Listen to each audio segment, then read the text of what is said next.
Chapter 1. Konoha Ninja Academy. Naruto Uzumaki was bored. He was sitting in the back of the classroom, listening to Irika-sensei drone on and on about the historical and geopolitical climate of Konohagakure, the Hidden Leaf Village, and the founders of the village Hashirama Senju and Madara Uchiha. Naruto was not a fan of history. He enjoyed science, math, ninjutsu, and chakra theory, as he spent many hours sitting in the Konoha library reading books on these subjects. But these subjects at the academy were so boring, he wanted to do something fun. It had been a year since the Sandaime Hokage, Hiruzen Sarutobi, enrolled him in the Ninja Academy. The Sandaime had told him it would be the perfect place for him to become strong, as it was the place where all the strong ninjas in the village had gone. After being in the academy for over a year, Naruto started to doubt what the old man had told him. They hadn't even learned any jutsu or started taijutsu training yet. Naruto thought he'd have to improve his training regimen to have actual growth during his time here, rather than letting his brain rot from learning a bunch of useless nonsense over the next couple of years. But right now, he was stuck in this boring lesson, with no way to escape. He glanced at his two friends, Choji Akimichi and Shikamaru Nara, who were sitting next to him. They looked just as bored as he was. Choji was munching on some chips, while Shikamaru had his head rested on the table in front trying to get some sleep, as Irika continued with the lecture. Naruto smirked. He had an idea. He took a piece of paper and a pencil from his backpack and started drawing. He drew a picture of Irika-sensei, with a big lip, squinted eyes, and a pair of donkey ears. He added some details, like a speech bubble that said, "I love ramen," and a heart-shaped sticker that said, "Hokage-sama is my senpai." He chuckled to himself. He was proud of his masterpiece. He showed it to Choji, which caused him to laugh, who then showed it to Kiba, who was to the right of Choji, who also laughed. Their fun was short-lived as Irika, noticing the laughter, turned around towards the boys and said, "Mind explain to me what's so funny?" The boys' faces paled up when they looked up to see their sensei staring at them. "Nothing, sensei," Choji said, trying to hide the picture. "Yeah, and nothing, Irika-sensei," Naruto exclaimed with a dumb look on his face as he crumpled the drawing and threw it on the ground to get rid of the evidence. "Man, what a drag," Shikamaru mumbled as he put his head back on the desk. "By how loud you were laughing, there is something you find funny," Irika said as he walked to the trio. "You need to focus. This knowledge is necessary to become a great shinobi of the leaf." He faced them as they were seated. "This is no time to be fooling Arrow." He saw a crumpled-up piece of paper under the desk. "What's this?" Irika picked up the ball of paper and began to straighten it out as Choji, Kiba, and Naruto looked at him with apprehension. Irika took a couple of seconds to register the image before a massive tick mark appeared on his forehead. "Which one of you did this?" Irika exclaimed as he held up the rendition of himself. Many students saw the picture and started to laugh amongst themselves. "We don't know, sensei. We found it on the ground." "I swear," Naruto shouted, afraid of what would happen to him if Irika found out who was behind this. "How did it conveniently end up over here? I didn't see it before and sure as hell didn't hear anything being thrown." Irika yelled back at him. Just as he was about to continue his tirade, the bell went off, signifying the end of class and the end of the school day. Thank God, was the collective thought of Naruto, Choji, and Kiba as they used this opportunity to escape the clutches of their sensei. "Oh no you don't," Irika said as he grabbed the three fleeing children by their shirt collars. "I still have to figure out who was behind this. The rest of you are free to go home." The rest of the students left the room, feeling sorry for whoever was responsible. The three boys were placed in front of Irika as he held up the drawing. "It has to be one of you. The paper was near your desk, and no one else had seen anything on the ground. So, whoever it was, come forward," he said with a stern face. Choji and Kiba looked at each other before pointing a finger at Naruto, who sat between them. "Sensei, why don't we stop the hunt for the culprit?" Naruto said as he shot his hand up. "So, it was you, Naruto," Irika said as he punched Naruto on the head. "Ouch, that hurt, sensei," Naruto said as he rubbed the top of his head, feeling the pain from Irika's punch. He looked over to his left and right to see Choji and Kiba laughing at him. "Come on, Naruto. If you want to be a ninja, you need to focus," Irika shouted. "Maybe if your lectures weren't so boring, I would pay attention," Naruto refuted. "Who cares about history? It's so boring. When can we get to the good stuff and learn cool jutsu?" Irika sighed. He had seen the potential in Naruto and wanted the best for him, but the kid rarely showed up, would constantly slack off, and had no respect for those in positions of authority, especially those older age. He could also be annoying. Iruka looked down at the white-haired boy and stared into his eyes. Naruto had on a light blue sweatshirt that had a red swirl on the back with black shorts and black sandals. His eyes matched the color of his sweatshirt and almost seemed to reflect the color of the sky. There was something about those eyes that freaked Iruka out. They were too blue and seemed to hold tremendous power, which scared him. Iruka didn't let this fear make him hate Naruto. He had subdued the hate in his heart for Naruto a while back. Now and then he did feel anger towards the boy. The attack of the nine-tailed demon fox, the Kyuubi, a beast that had ravaged the village on the day of Naruto's birth, had caused so much pain and destruction to the village. The beast had killed many shinobi and civilians that day. Amongst them were Iruka's parents, causing him to be orphaned at the age of 10. It was only natural for him to hate Naruto, but he just couldn't. How can he blame a boy who was born on the same day for the destruction inflicted by the Nine Tails? Ever since that day when he and Kakashi saved Naruto from Takigakure, village hidden in the waterfall, spies, Iruka had made a promise to himself to not let the hate consume him and to be the best teacher he could be to Naruto. That's not the point, Naruto. Having a large arsenal of jutsu doesn't make you the strongest. Having the wisdom, knowledge, and intelligence to know when and where to display your jutsu is key. A ninja's greatest tool is his ability to keep his cards hidden until the perfect time. Do you understand? Iruka said with sincerity in his eyes. Naruto looked up Iruka with a wide smile. Hi, sensei. You three can leave now. All I ask from you is to apply yourselves and become great shinobi, Iruka said. The three boys got up and ran outside the classroom door. Iruka sighed as he went to meet with the other academy teachers.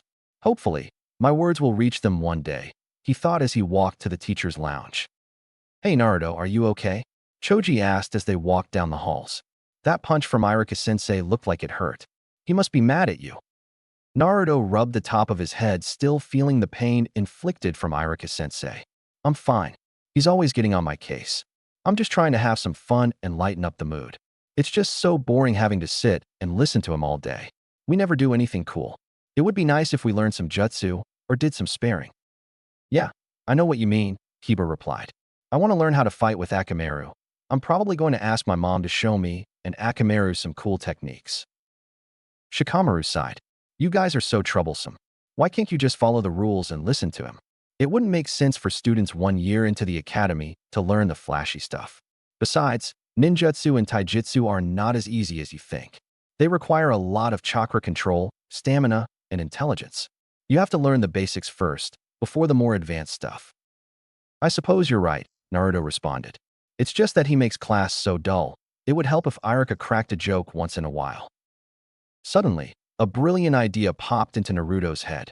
He dashed ahead of them and exclaimed, You know what?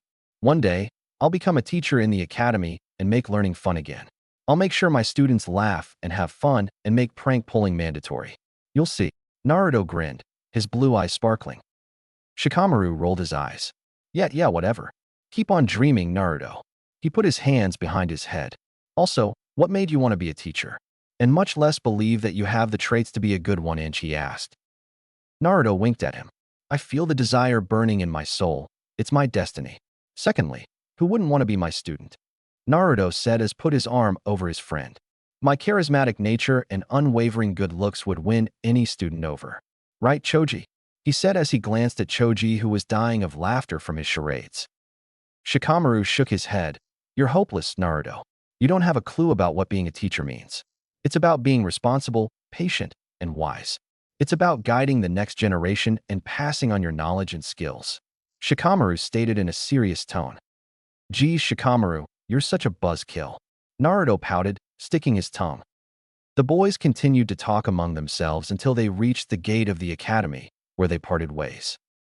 See you tomorrow, losers, Naruto said, sticking out his tongue. I'm going to go to train so I can become an actual ninja. Whatever, Naruto. Don't get yourself killed, Shikamaru said, yawning. I'm going home to take a nap. I'm too tired to deal with you. Me too. I'm hungry. I need some chips, Choji said, rubbing his stomach. Bye, Shikamaru. Bye, Naruto. Bye, Kiba. Come on, Akamaru. Let's go for a walk. We need some fresh air, Kiba said, petting his dog. The boys waved goodbye to each other. and Naruto started to make his way to the training grounds. He could hear the laughter and joy of the other children as they embraced their parents with warm hugs. As he walked from the academy gates, Naruto noticed parents staring at him, putting their children behind them, and whispering amongst themselves. He could catch fragments of their hushed conversations, calling him a monster and dangerous, a familiar phrase they said to him every day. "What are you staring at? Got something you want to say?" Naruto said to them. The parents were taken aback, surprised that Naruto could hear them. Flustered and uncomfortable, they quickly exited his vicinity, leaving him standing alone. Naruto's eyes flickered with a mixture of frustration, anger, and sadness. He put his hands into his pockets and headed towards Training Ground 11. Konoha Training Ground 11. When Naruto arrived, he dropped his bag with weights, books, and rope. Naruto started to stretch and loosen up his muscles, preparing himself for the intense workout he was about to do.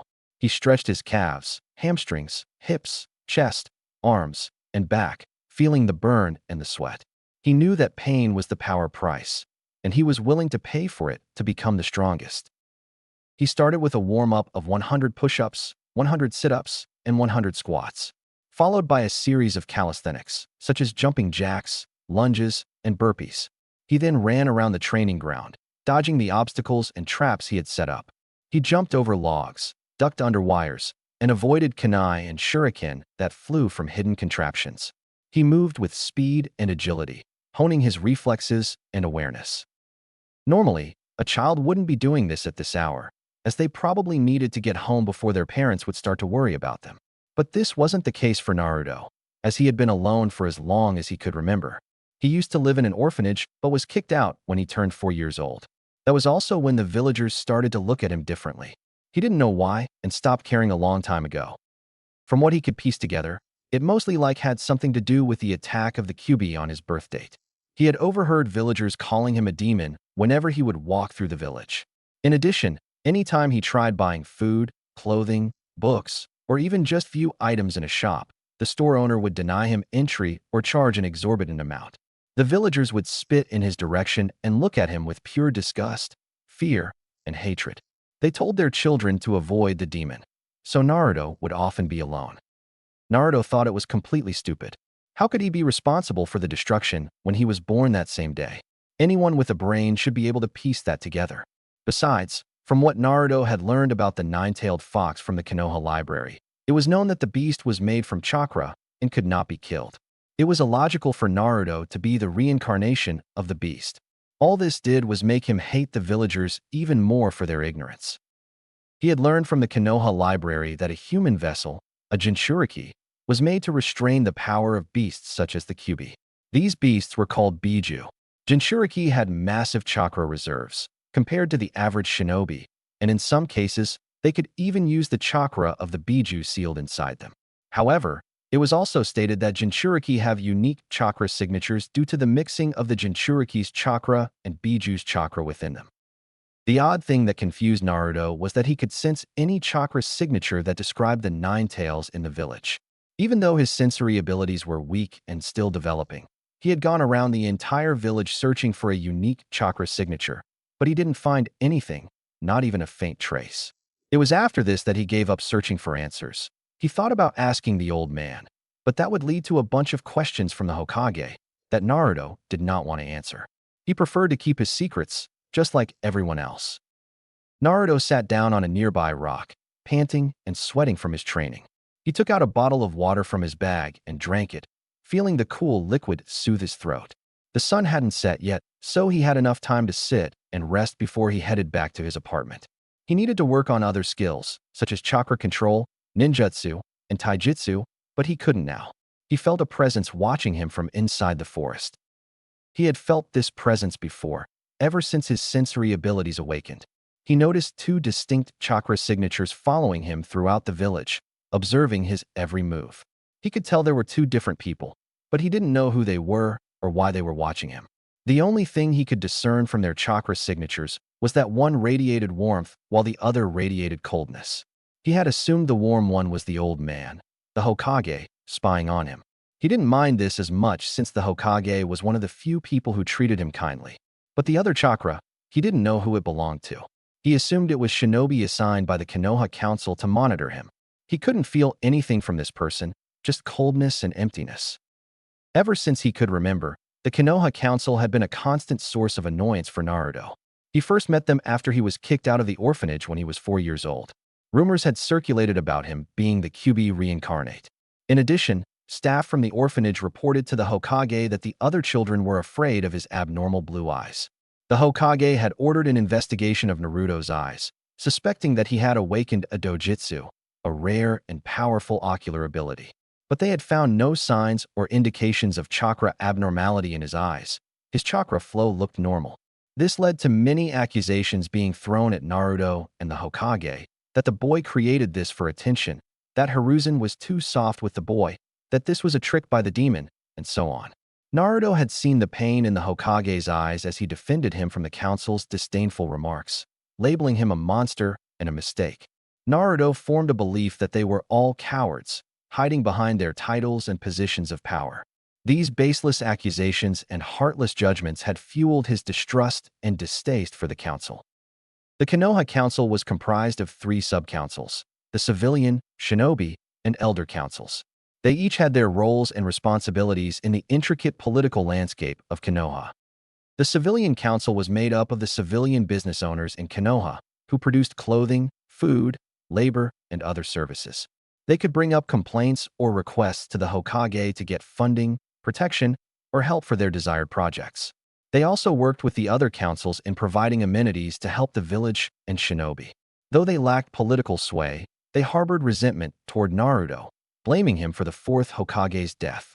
They saw him as a burden and a threat, and they wanted him gone. The Shinobi Council, composed of clan heads and high-ranking ninja, wielded influence through their collective strength. They were responsible for bringing missions to the Hokage, working with him on planning the academy curriculum, maintaining order in the village, and producing strong shinobi. They were the backbone of Konoha's military and economic power. Yet, Naruto remained, in their eyes, a mere afterthought, a loud, childish, and arrogant brat. They ignored him and his potential and focused on their interests and agendas. The Elder Council, consisting of Hamura Mitokado, Kohor Udatain, and Danzo Shimura, played a crucial role in governing Konoha. They were the advisors to the Hokage and worked with him to ensure that all decisions made were with the best interest of Konoha and its inhabitants in mind. The members of this council can give the Hokage their opinions and advice, taking into account all possibilities and perspectives, though the Hokage has the final say on any decision.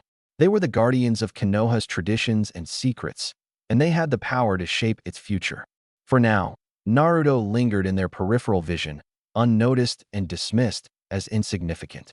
But they had plans for him, plans that he was not aware of. Naruto wondered what they wanted from him. He couldn't fathom their intentions. Did they view him as a weapon or a pawn for their political games? The truth eluded him, buried beneath layers of lies.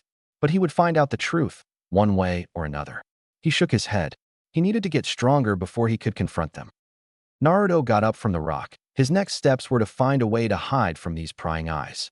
It would help him achieve his goal and make him stronger, faster, smarter, and better if he could find a way to train in peace. He stood up and stretched his arms. He decided to go back to his apartment and take a shower as he couldn't work on anything serious if he was still being watched. He picked up his bag and slung it over his shoulder. He turned around and started to walk home. He stopped when he sensed a new chakra signature behind him. He frowned and looked over his shoulder. He was getting tired of this. Naruto decided to confront whoever was watching him. He saw a boy standing on a tree branch hidden in the forest, looking at him with curiosity and interest. The boy had black hair, pale skin, and dark eyes. He wore a black long-sleeved shirt with a funnel collar, white shorts, and black sandals. He had a red and white fan symbol on his back, indicating that he was a member of the Uchiha clan, one of the most prestigious and powerful clans in the village. Naruto felt a surge of annoyance and suspicion. Who was this boy, and what was he doing here? How long he had been spying on him, and what had he witnessed? He had seen him in class before, but they never exchanged a word. He shouted at the boy, "Hey, come out you creep. Who are you, and what do you want, huh?" The boy blinked and jumped down from the tree, surprised that he had been spotted from such a distance. He walked towards Naruto with a calm and cool expression, as if nothing had happened. He said, I'm Sasuke Uchiha. I was just passing by and happened to stumble across your training. That's all. Naruto was now intrigued. He had heard many good things about Sasuke and his skills. He could see the hidden potential Sasuke possessed. It made him excited, thinking Sasuke could be a great sparring partner and ally in the future. Well then, Sasuke Uchiha, I am the great Naruto Uzumaki. Naruto replied, making a pose. Were you awestruck by my greatness, or what? No, I've seen better. Sasuke stated, nonchalantly. You're not that impressive, you know. Naruto frowned at his comments. So what are you doing here, huh? Training, I assume. I was, but I heard some noises in the distance and thought I'd check it out. And how did you see me, anyway? I was about 10 meters away. Sasuke asked, confused, as he thought he was well hidden. Naruto grinned. Well, that, my friend, is a secret that you'll have to find out. He said, winking. A shinobi never reveals his tricks. Sasuke deadpanned at Naruto. This guy is annoying, he thought. And by annoying, he meant infuriating. I bet you were just thinking this guy is annoying. Naruto exclaimed, dying of laughter. You were. I can see it on your face. You look like a grumpy cat. A massive tick mark formed on Sasuke's head. His blood started to boil, and his veins began popping out of his head. He was getting sick and tired of Naruto. He was ready to explode. Sasuke grabbed Naruto by the shirt collar. Will you ever shut up? He yelled, shaking him. Naruto smirked. No, I won't. You'll just have to get used to it, besto friendo, he said, mocking him. We are not friends, Sasuke said, letting go of Naruto. It was a mistake coming over here, he added, before walking away. Hey, wait. How about this? Naruto said, catching up with him. Let's race to that tree over there. If I win, you have to be my besto friendo. But if you win, I'll never bother you again. Deal. Sasuke turned around and looked Naruto in the eye. Are you being serious? So, if I win, you'll leave me alone? For as long as you live? Yes, yes, now stop being a baby. Naruto said. We'll shake on it.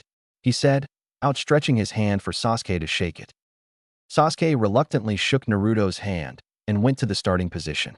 He didn't trust Naruto, but was willing to take the risk to never be bothered by this idiot again.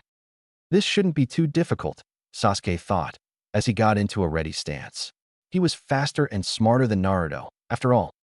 Okay, I'll count to 3. 1, 2. Naruto started running. 3. He shouted, already ahead. Hey, that's cheating, Sasuke exclaimed, frantically trying to catch up with him and escape this horrible fate. He couldn't believe he fell for such a simple trick. It was already too late as Naruto reached the tree, touching it with his hand and raising it in triumph. He had won the race. Ha ha ha ha. Looks like you're my besto friendo now. Naruto yelled, sticking his tongue out at him. Sasuke looked terrified as he realized his new predicament. He had lost the race and his freedom. He was now stuck with Naruto. Just then, a voice called out from behind them. Sasuke, what are you doing out here so late? It spoke. They turned and saw a tall young man there. He had long black hair, pale skin, and onyx eyes. He wore a black shirt with a funnel collar and gray shorts, and wore a metal forehead protector brandishing the Konoha symbol. He had the Uchiha crest on his back, meaning that he was Sasuke's clanmate. Oh, Itachi, I didn't expect you to be back so soon. Sasuke replied. I had gone out to train after the academy. I guess I lost track of time, he said, looking around and realizing the sun had begun to set. It's fine, Sasuke. Let's head back before it gets dark, Itachi replied, gently. Naruto watched them with curiosity and awe. He assumes this was a relative of Sasuke's, probably an older brother, but he looked young. No more than 5 years older, and yet had an aura that radiated power. Naruto could see it, and he noticed that his maturity surpassed his age. Wow, a 2-for-1, Naruto thought. He was glad he came out here today as he got to meet these extraordinary brothers who have incredible latent power. Naruto cleared his throat and said, Itachi Uchiha, older brother of Sasuke Uchiha, I presume. Your chakra and stature are quite refined for someone so young. You must be a remarkable shinobi. Thank you for your kind words. You are very observant and perceptive. You have the tools to make a fine shinobi one day. What's your name? Itachi asked. I'm Naruto Uzumaki. Naruto replied. Well, Naruto, it was a pleasure meeting you. Unfortunately, Sasuke and I need to get back before it gets dark. Itachi said. Yeah, okay. It was nice meeting you, Itachi.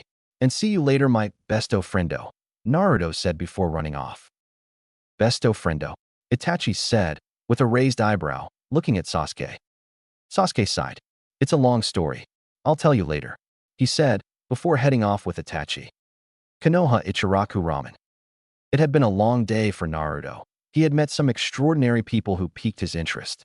I wonder if there are more interesting people, he thought as he walked through the village. His stomach rumbled, indicating his exhaustion and hunger from his training. Naruto decided to walk into a ramen stand. There was no one in here at this time of day, which was good for him. He needed to replenish his energy, relax, and forget about the prying eyes. He took a seat at the counter and waited. After a short while, the owner emerged from behind the counter, a welcoming smile on his face. "Hello, how are you do?" Tucci, the shop owner, began, only to stop short when he saw the young white-haired boy sitting down at the counter. Naruto, bracing himself for the usual suspicion, shot back with an irritated tone, "What do you want, old man?" Tucci, taken aback by the boy's defensive stance, quickly recovered. "Oh, nothing. I apologize for staring. I just rarely get customers this young, especially at this hour. You seem on edge. Is there anything I can get you?" he asked, genuinely concerned. Surprised by the warmth in Tucci's demeanor, Naruto relaxed slightly. "Oh, sorry, you're fine. I'm just tired and hungry," he admitted, his stomach rumbling. "I'll take a large bowl of miso chashu pork ramen with extra pork and eggs, please." Tucci jotted down the order. "All right, what's the name of the order?" "Naruto." "Okay, Naruto. Your ramen will be ready in a few minutes. Sit tight, and I'll bring it out to you," Tucci said as he headed back to the kitchen. Alone with his thoughts, Naruto was pondering his training and how to become stronger when a voice interrupted his musings. "Hey," a voice spoke. Naruto looked up to see a young girl with fair skin, dark brown hair, and black eyes. She was about his age, dressed in a white robe with folded sleeves, a dark blue apron, and a white bandana tied atop her hair. Her presence was both unexpected and intriguing. The girl approached with a friendly smile. "Hi there. I'm Ayam. My dad said you ordered the miso chashu pork ramen. That's my favorite too." Naruto, caught off guard by her genuine friendliness, managed a small smile in return. "Hey Ayam, I'm Naruto. Nice to meet you." They began to engage in a conversation. As Tucci prepared Naruto's order in the background, the ramen stand transformed from just a place to eat into an unexpected haven where Naruto felt a glimmer of acceptance and warmth. They continued their conversation as the sun dipped below the horizon, painting the sky with hues of orange and pink that mirrored the warmth of their budding friendship. The aroma of simmering ramen filled the air, blending with the melodies of their laughter and conversation. As the day turned to night, their discussions ranged from dreams and goals to favorite foods and hobbies, exchanging stories and jokes. "It's getting late, Ayam. It's time to close up shop," Tucci said. "Please, Dad, can we stay out here a little longer?" "Pretty please," Ayam begged. "Sorry, sweetie, we've got to get rest for the busy day tomorrow. Naruto also has to get some shut-eye," Tucci said, looking at Naruto. "I'll stop by tomorrow, Ayam," Naruto replied. "Okay," Ayam said. "Bye, Naruto, it was nice meeting you," she said, waving at him. He waved back as Ayam went to her father as he closed up shop. Naruto headed on his way home. Maybe they're all not so bad, he thought as he walked toward the village. As Naruto got closer to his apartment, he noticed a group of villagers following him from behind. They crept behind him as he left Ichiraku Ramen, growing with every step. Wow, they just had to go and ruin a good day, he thought. He called out to them with his back turned, his voice dripping with sarcasm. "Isn't it a little weird to follow a child late at night? I thought this was a village of love and peace," he said with contempt. Naruto turned to face the large crowd of villagers. They were holding pitchforks, broken bottles, and bats, looking to cause pain. Naruto smirked and decided to have some fun with them. "Are you here to bow before the mighty demon? Or are you here to beg for mercy?" Naruto taunted. The crowd grew enraged by Naruto's words, causing some to surge forward at him, hoping to catch him off guard. However, Naruto was too fast for them. Even going against a child, the villagers had no chance. He avoided their clumsy attacks and disappeared. A chubby villager who had rushed forward to impale Naruto with his pitchfork was left stabbing the air, wondering where he'd gone. "Where did he go? Did you get him?" some murmured in the crowd. "You shouldn't be so reckless," Naruto said from atop a lamppost. He was standing up with his hands in his pockets. I'm not the one who attacked your precious village, he said. Shut up, you demon, one of them shouted. You're the reason why we lost so many people. Another said, you're the reason why we live in fear. You're responsible for the destruction of the Leaf Village. You're the fox reincarnated. They cried out. Huh, don't make me laugh, Naruto retorted. I don't know what's stupider, believing that I am the fox or thinking that I'm the reason why your loved ones died. The only ones to blame for their deaths are you. The crowd got silent. If you were stronger, you could have protected them. Naruto tilted his head slightly. Assigning reasons and responsibilities for death are what those who are weak do, and Naruto said. You're weak, Naruto stated. That was the breaking point for the mob. They flew into a frenzy. They rushed at Naruto with a roar. They wanted to make him pay for their suffering with his suffering. Naruto dodged and evaded their attacks with ease, using his enhanced perception to perceive their attacks. These were villagers, not shinobi, so most of them lacked any real training.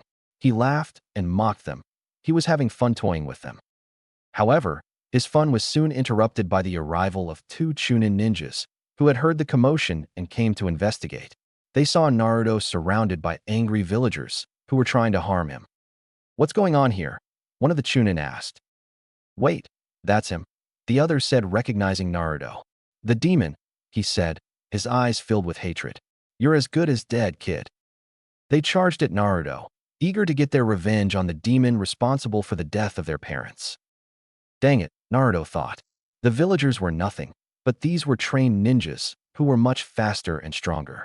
He was outclassed in every regard. He quickly decided to use his only advantage, his eyes. He focused them on the two charging Chunin and analyzed their every movement. He could see the attacks as if they were moving in slow motion, but he wasn't fast enough to avoid their blows. He tried to keep his distance, but the two Chunin were relentless. He took a punch to the gut and coughed up blood. Naruto attempted to throw a punch with his left, but it was easily blocked. Then his arm was grabbed, swung, and he was thrown into a wall. This was followed by several kicks to his crest, breaking his ribs and causing internal bleeding. They were determined to put an end to the demon once and for all. Naruto couldn't compete with them. Ha ha ha, who's the weak now, brat? A villager taunted as the mob cheered at the sight of Naruto's pain. Naruto, bloodied, bruised, and barely breathing, tried to get up and fight back, but he couldn't do anything. He was far too young and weak. He could perceive their attacks, but couldn't capitalize on any openings due to the difference in speed and strength. He felt hopeless and angry at himself. One of them took a kunai out of his pouch and screamed, "Die!" as he hurled it towards Naruto's head. The sharp metal blade glistened off the moonlight as it flew through the air, heading straight to end his life. Can't believe this is the end. Humph, things were just starting to get interesting, Naruto thought. He braced himself for the end. However, something strange happened. Everything began to slow down around him. He had normally possessed enhanced perception, but this was different. Everything was frozen and he could see, hear, and feel everything around him. This was the first time this had happened to him. Just as this was happening, a voice echoed in his head. Is this how you want your story to end? It spoke. Naruto looked behind him and saw an older man with long white hair, with his fringes just reaching his eyes. He had a scar on the right side of his lip and wore a dark-colored haori. The old man had a stature that radiated confidence, dominance, and power. The old man looked at Naruto, revealing that he had the same eyes as him. Show them your power, the old man commanded, his eyes glowing. At that moment, Naruto felt a surge of information flood into his mind. He instinctively formed a hand sign, being the half-tiger/ram seal. A wall was generated from Naruto, slowing down the kunai as it approached him. The speed of the kunai was infinitely decreasing the closer it got to Naruto, to the point in which the kunai looked as if it was suspended in the air. He was extremely shocked. Is this the power he was talking about? Naruto wondered. Good, the old man said. Use this power in your eyes to become the strongest, he said before fading away. Before Naruto could think about what happened, he felt a wave of exhaustion and dizziness. He had overexerted himself and drained his chakra from using this ability. He collapsed on the ground, unconscious. The villagers and the Chunin were shocked and terrified by what they had witnessed. They had never seen such a power before, such a power that defied logic and reality. They were frozen in fear and awe. Before anyone could do anything else, an Umbu squad arrived on the scene in a flash of smoke. They wore black cloaks and animal masks to conceal their identities. The Hokage had sent them as he felt a sudden spike in Naruto's chakra, indicating that the boy was possibly in danger. He ordered his Umbu to see what was happening and protect Naruto if necessary. The squad arrived to find Naruto lying on the ground, bloodied, beaten, and unconscious. They saw the two Chunin and the mob of villagers with their weapons in hand. The leader of the squad, Dog, stepped forward and said, "Tiger, grab the boy and take him to a private ward in the hospital. I'll report to the Hokage and meet you there." He looked at the remaining squad members and said, "Arrest the villagers and take the Chunin to the intelligence division to be interrogated." "Hi, Captain," they replied before carrying out his orders. Tiger picked up the unconscious Naruto and held him in his arms. Not before using Shunsen no Jutsu, body flicker technique, and disappearing in a swirl of leaves before reappearing in Konoha Hospital, where Naruto would receive medical attention.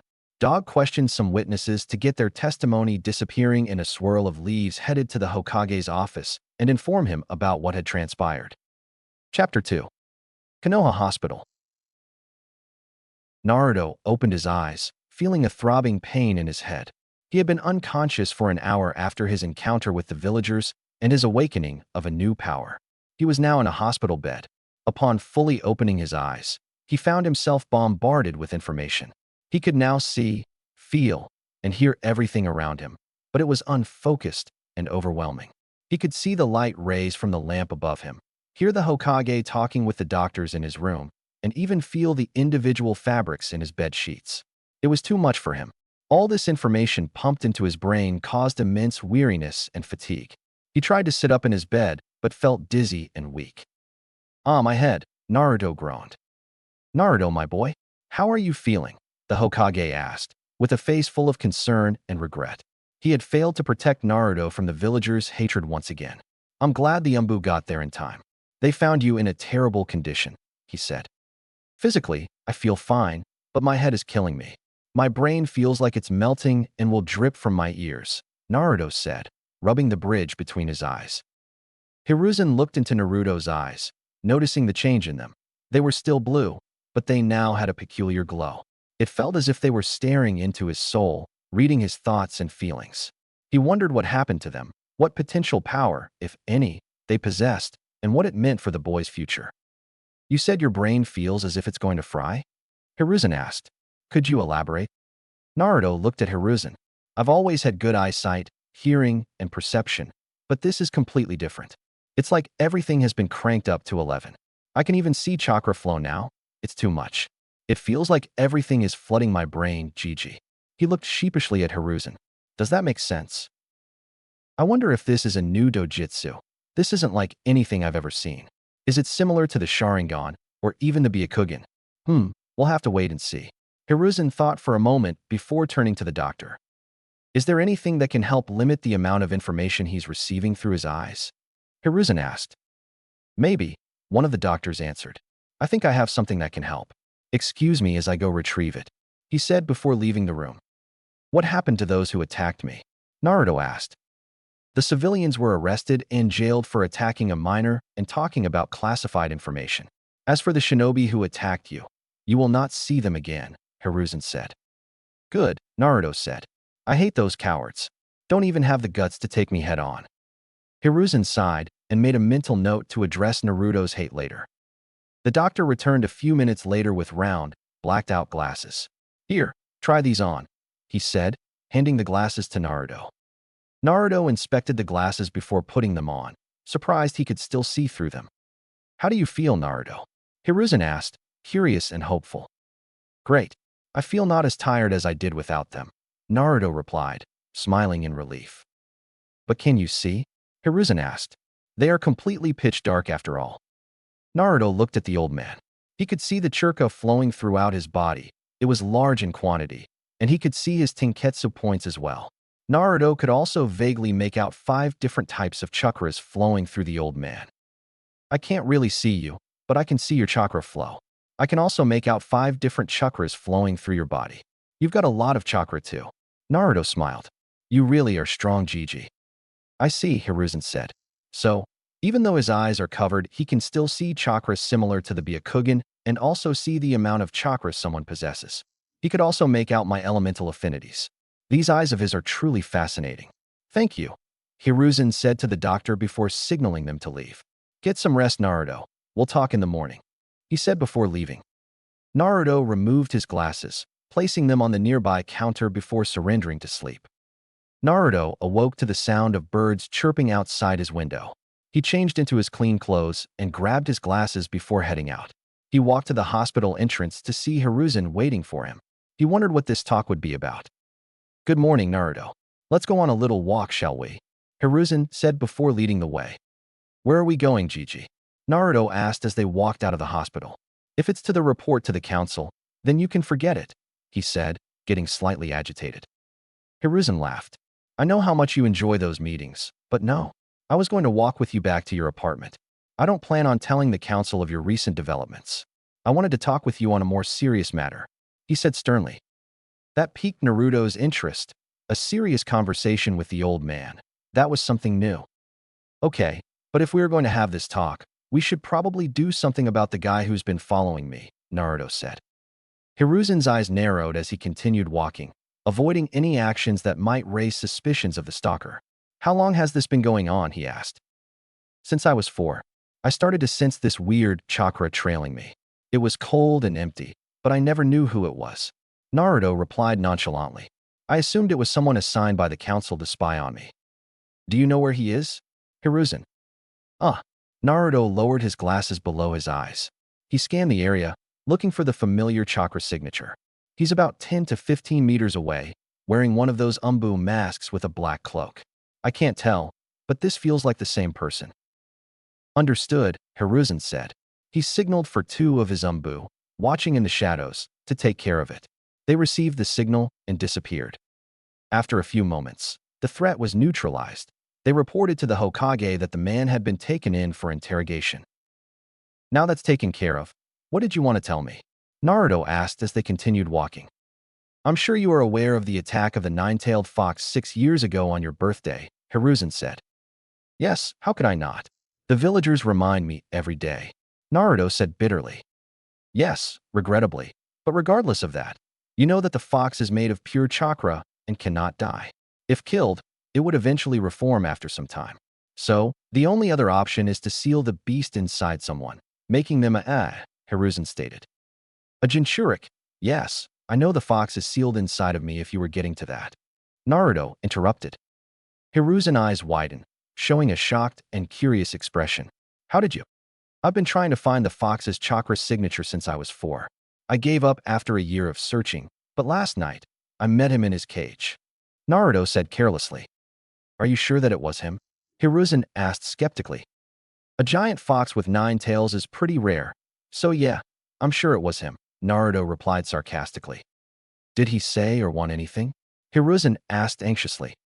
No, he said I was strong and looked forward to seeing my progress, and that was it, Naruto replied causally. Hiruzen nodded his head, still processing the information. He wondered if there was something more to the fox than what they knew. Is there anything else you need to tell me? Naruto asked. Hiruzen nodded his head, feeling a mix of emotions. He hoped Naruto would take what he said next well. Yes, Hiruzen said.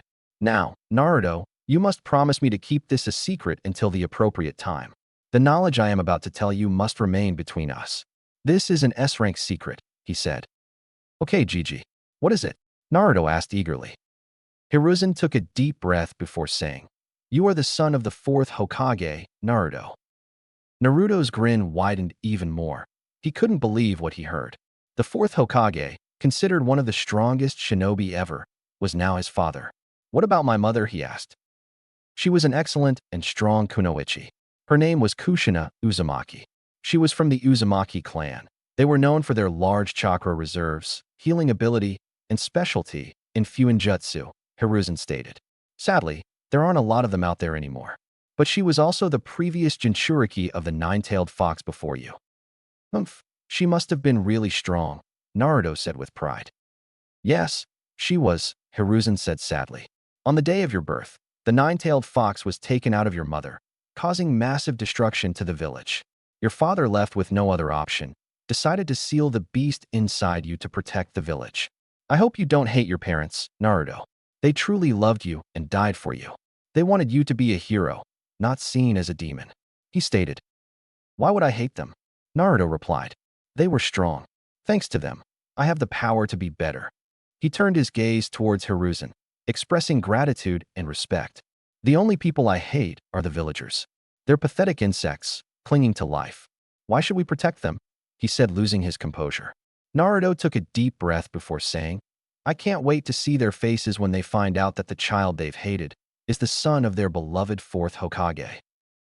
Hiruzen sighed, understanding Naruto's anger and resentment toward the villagers. He pondered what his late sensei would think of the village's current state. The will of fire was dimming by the encroaching darkness.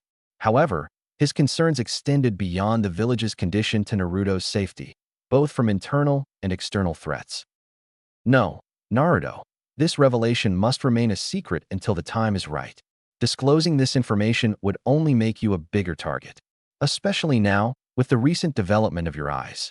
You'd face endless pursuit if your true heritage were to be exposed, he cautioned. You need to be careful.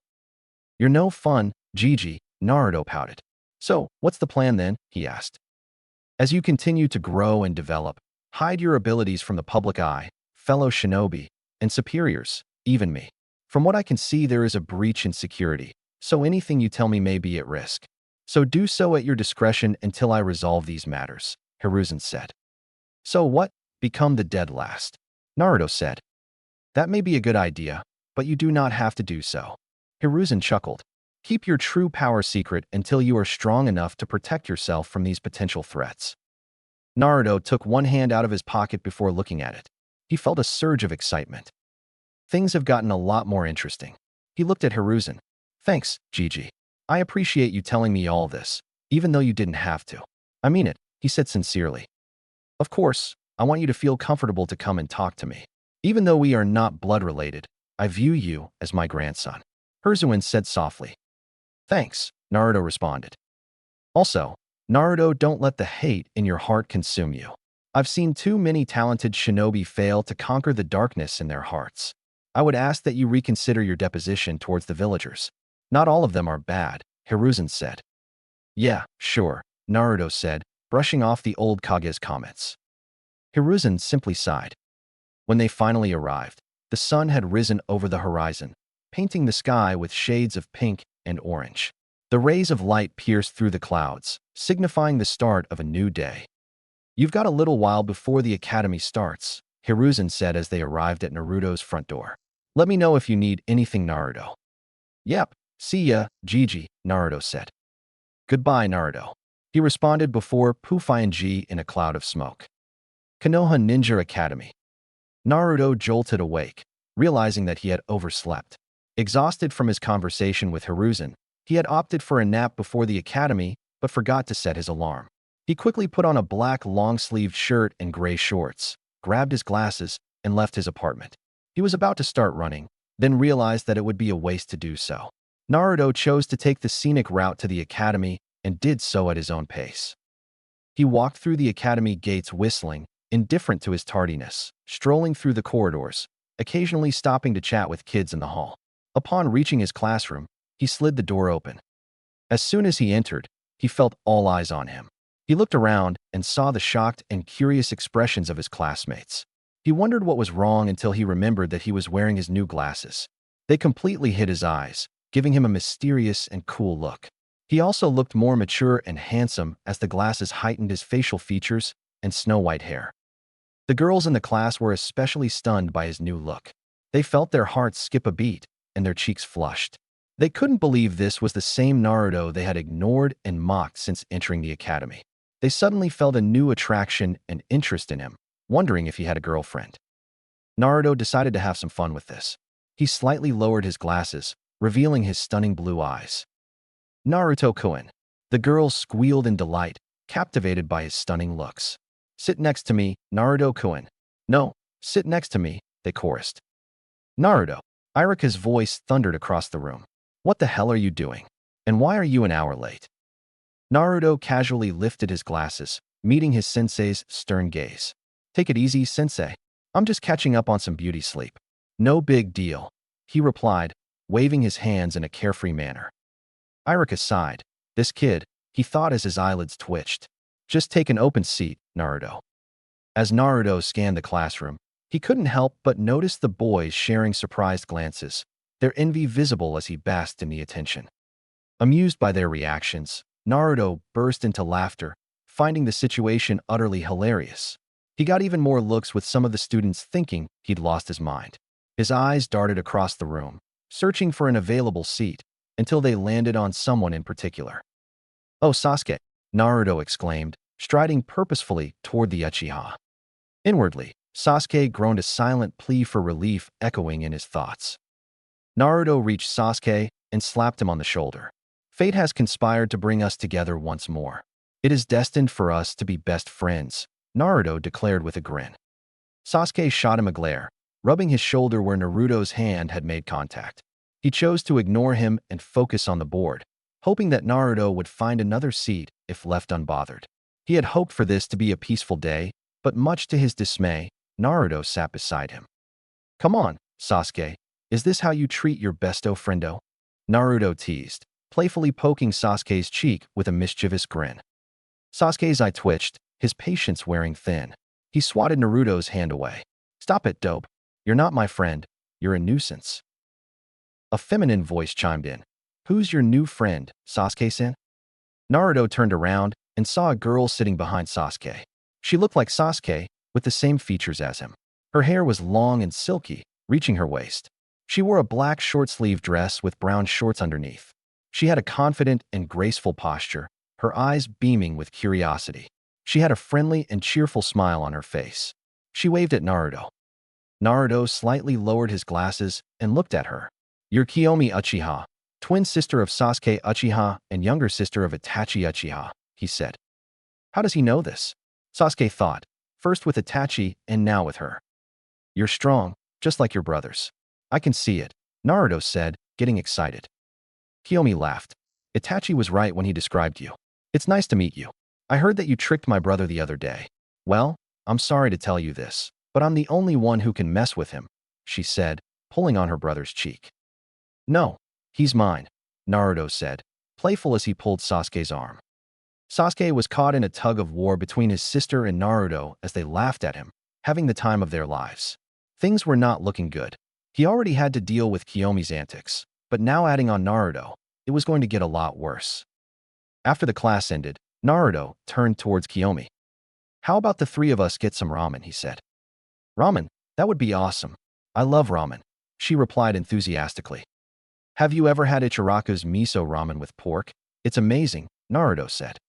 Kiyomi and Naruto continued to go back and forth about the different kinds of ramen until Sasuke interrupted.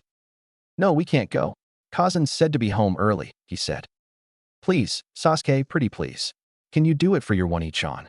Kiyomi said with puppy dog eyes. "No," he shouted, irritated. "Also, you're barely older than me." "Come on, Sasuke. Let's get some ramen. Pretty please," Naruto chimed in with the same puppy dog eyes. Kiyomi and Naruto sat on their knees, begging Sasuke. They were there for 5 minutes before Sasuke finally caved in. He sighed. "TCH, we can get ramen. Just make it quick. If we get in trouble, I'm blaming you," he said, annoyed that they succeeded. "Yes, ramen, ramen, ramen," Naruto and Kiyomi shouted while walking in a circle around Sasuke. "Let's go," they said as they grabbed Sasuke by his shirt collar and dragged him to Ichiraku Ramen. From a distant rooftop, Itachi watched them. Happy to see his siblings and Naruto getting along, he knew they would need his cheerfulness in the coming time. Sooner rather than later, Itachi thought sadly. Tears formed in his eyes as he thought about the future. 1 year later, October 9th, Uchiha Compound. Sasuke was in utter darkness. Everywhere he turned and stepped was pitch black. He walked for an eternity until he heard a growl in the distance. Turning his head towards the growl, he found 2 wolves staring at him, one with black fur and the other with white fur. They had these strange seals on their foreheads. They growled at him, baring their fangs, ready to attack him at any moment. Sasuke tried to run away from them, but they followed after. He ran in the darkness until he stumbled across an enormous cocoon. The cocoon was suspended in the air by string and contained some massive creature within it. Sasuke felt a chill run down his spine as pure horror and dread filled his heart at this sight. What is this? He thought as he turned around to see the two wolves and other creatures staring at him. He saw a giant snake, a monstrous toad, and an owl with a white mask, to name a few. They surrounded him. As they approached, the cocoon started to burst open, revealing an ungodly sight. A creature with no eyes, instead having 4 wings protruding from its eye sockets and a tail-like appendage extending from the back of its head. It had an 8-handled wheel, a Dharma chakra above it. The creature grabbed Sasuke by the throat, squeezing hard. Sasuke's consciousness was fading. He tried to fight, trying to cry out for someone to save him, but no one came. Sasuke! Sasuke! Sasuke! A voice cried out, echoing through the darkness as he sank into unconsciousness as everything went black. Sasuke awoke to see his sister shaking him. Sasuke, she shouted. It's time to get ready for school. I've been trying to wake you for the past 5 minutes. Are you fine? She asked with concern in her eyes. Sasuke sat up in bed, putting a hand on his head. It's nothing, just a bad dream, he said. We're leaving in a few minutes. Just letting you know that Oka-san made breakfast, she said. Sasuke nodded. He got dressed, still processing the nightmare, wondering what it meant. He headed downstairs, running into Itachi, who was about to head out. Ni-san, I thought you'd be gone by now, Sasuke said. Itachi turned to face his younger brother. I was about to leave. I have a busy day ahead. Itachi responded coldly. Can you help me with shuriken training after school today? Sasuke asked. Itachi got up and walked towards Sasuke. He poked his brother's forehead, a gesture he commonly did. Sorry, Sasuke. Maybe another time, he said before leaving their home. Sasuke, a little irritated at Itachi, walked into the kitchen, where he saw his sister and father eating breakfast while his mother was washing the dishes. He sat down at the table and grabbed a plate of food. He ate as he listened to his sister talk with their father. Hey, Tusan, when do you think Sasuke and I will unlock the Sharingan? Nisan unlocked his at 8, but we haven't done so yet. Kiyomi asked. Fugaka sipped his tea before responding. If you train hard enough, you can unlock it faster than your brother. But remember, Itachi is extraordinary, a prodigy among prodigies. He paused. He became a Genin at 6, a Chunin at 10, a Jonin at 12, and recently got promoted to Umbu captain. Wow, and Ai-Sin is amazing, Kiyomi said. Sasuke just nodded his head. Tusan, can you help me with shuriken training after school? He asked. Fugaku closed his eyes. No, Sasuke. I have important matters to attend to. As clan head, there is a heavy burden on my shoulders, especially regarding our current relationship with the Leaf, he said as he got up and left the room. Why don't you ask Naruto to help you? He's been helping me a bunch, Kiyomi said. Naruto, Uzumaki, their mother, Mikoto, asked curiously. Yeah, Naruto Uzumaki, snow-white hair, black glasses. You know him, Oka-san? Sasuke asked.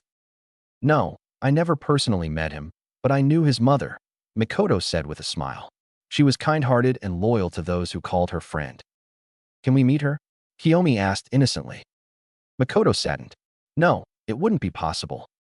There was a long silence in the room. But it's nice that you all seem to be getting along, Mikoto said, breaking the silence. I think it's time for you to head out so you're not late.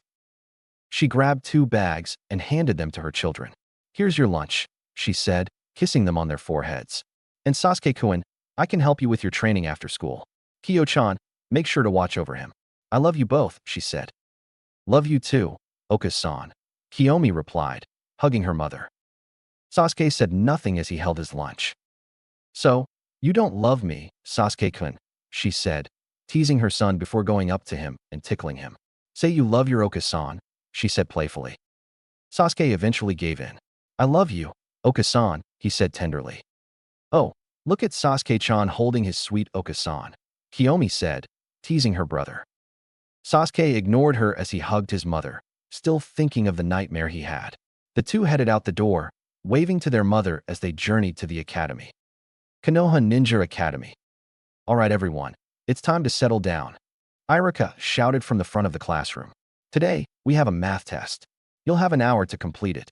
You may start once you receive a test from instructor Mizuki. Mizuki handed out the exams to the students. Where's Naruto? Kiyomi asked as she looked around for her friend.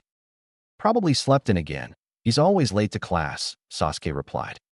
They received their exams and got started. With 10 minutes left of the exam, Naruto finally showed up. Iruka promptly yelled at him as Naruto ignored his words. He then grabbed a test and went to take a seat. This idiot, Sasuke thought as he watched Naruto sit down. This exam was difficult. It took him the entire time to finish 13/15 questions. He had to hurry if he wanted to finish. However, what Sasuke did not prepare for, or anyone else in the class, was for Naruto to fill out his test in 2 minutes, get up, hand the test back to Iruka, and leave the room. Was the collective thought of everyone in the class as they watched Naruto walk out. He didn't look stressed at all. It was as if the test was a joke to him. There's no way he got any of them right. These problems are too long. He must have given up, Sasuke thought. He pushed these thoughts away and continued with his remaining time. All right, pencils down. The exam is over, Iruka said as Mizuki collected the exams. You'll have a short break as we grade these exams. We'll resume class after we finish grading. Everyone proceeded to head outside to decompress after the exam. Kiyomi ran up to her brother to talk with him about it. How do you think you did? She asked. It was tough and pretty long. I don't remember learning about the stuff on the exam. I'm lucky if I got a 70 on it. It was rough, but I think I did fine, Sasuke replied. You thought that was hard? A voice called out from above. The twins looked up to see Naruto lying on a tree branch with his hands behind his head. That was easy, Naruto said as he got up and jumped down to face the siblings. I honestly should have showed up later, he yawned. Sasuke glared at Naruto as he stood before them. He wondered how someone so lazy and irresponsible could be so arrogant and bashful. He had spent the whole hour struggling while Naruto had breezed through it in minutes. How was that possible? There's no way you passed that test, Naruto, Sasuke snapped. You probably did terrible. You couldn't have finished that quickly. We didn't even learn most of the stuff on there.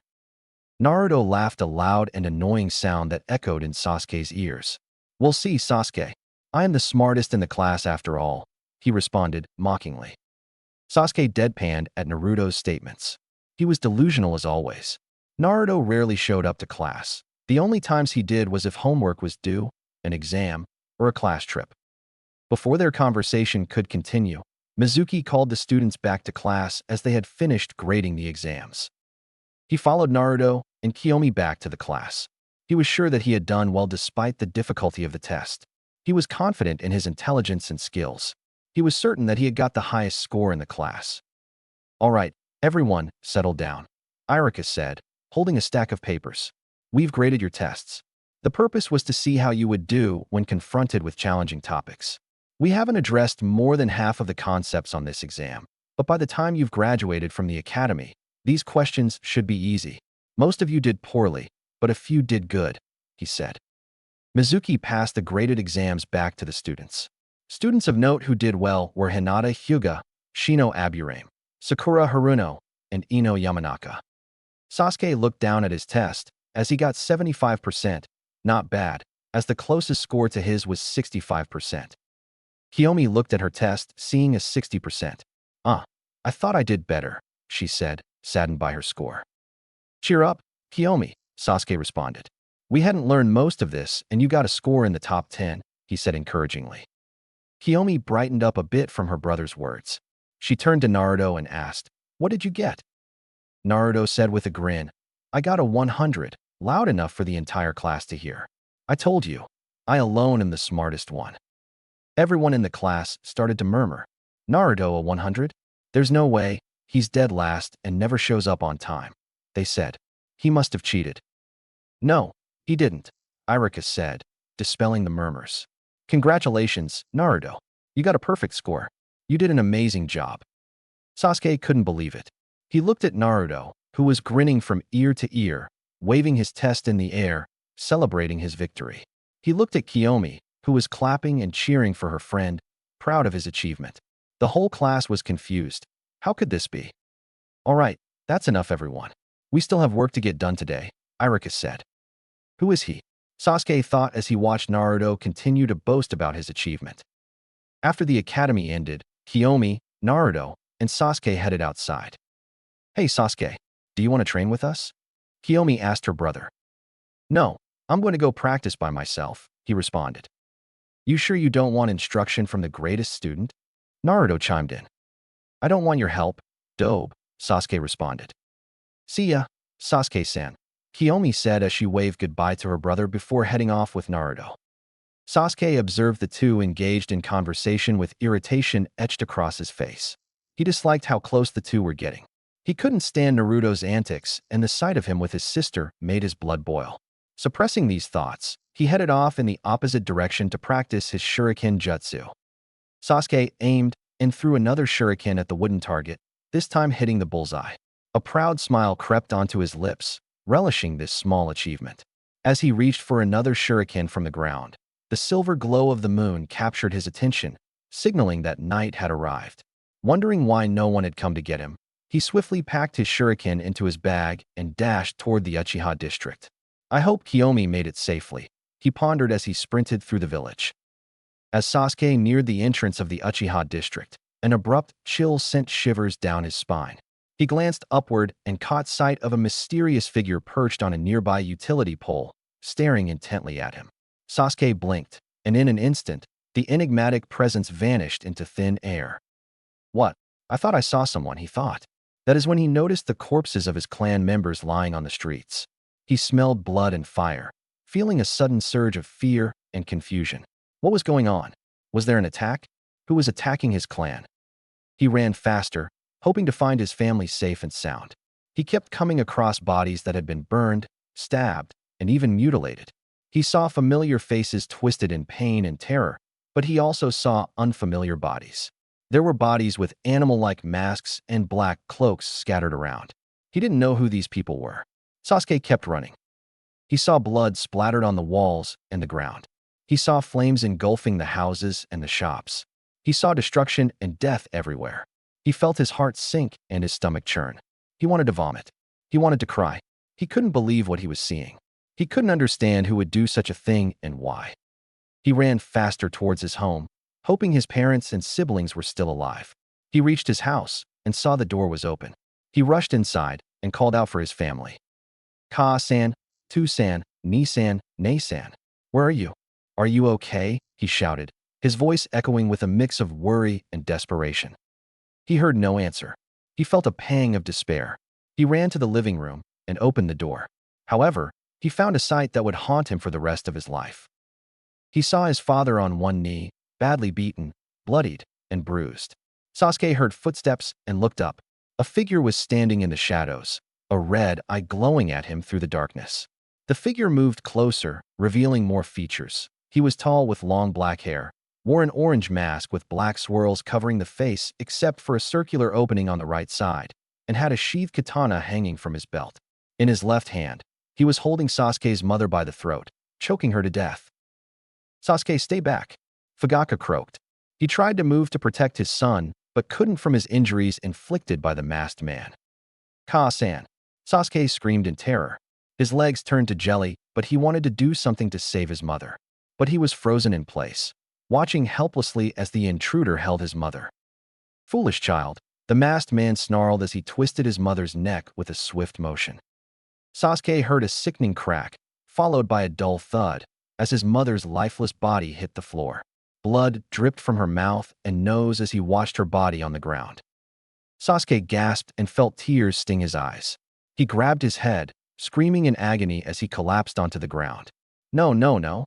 Ka-san, why would you do this? He said through sobs. The masked man chuckled and stepped over his mother's corpse. He looked down at Sasuke with contempt and pity. You are naive, child. Wake up to reality. Nothing ever goes to plan in this accursed world. He spoke, his voice cold and cruel. The longer you live, the more you realize that the only things that truly exist in this reality are pain, suffering, and futility. He stared at Sasuke, his red eye burning with rage.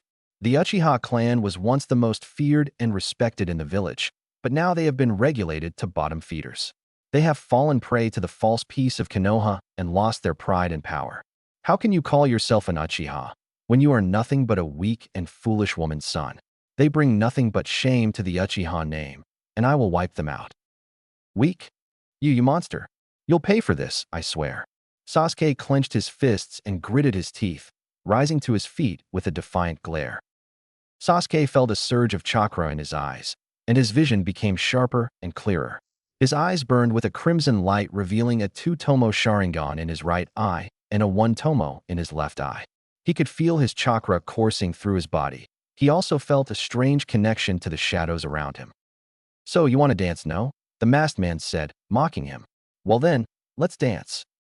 Without thinking, he brought his hands together, forming a dog-shaped hand seal. "Gyokukin, divine dogs," he cried out.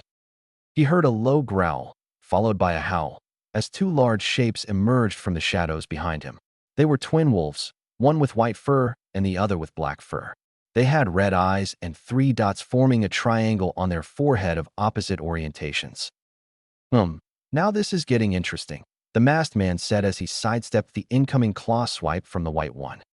Sasuke rushed forward, throwing a punch at the assailant, but nothing happened. It was as if his fist phased right through him.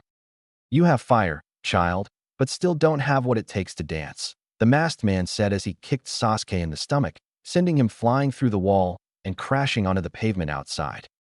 Sasuke rolled on the ground before hitting the compound wall, creating a crater from the impact. He coughed up blood and was severely injured from the attack. The wolves rushed to protect their master, rushing the masked man. But like before, their attacks seemed to phase right through him. "I've had enough of this," the masked man said as he kicked the black wolf away and jumped to his left, avoiding another attack from the white wolf. He unsheathed his katana, and with one swift vertical slash, he decapitated it. Its head rolled on the ground, leaving a pool of blood.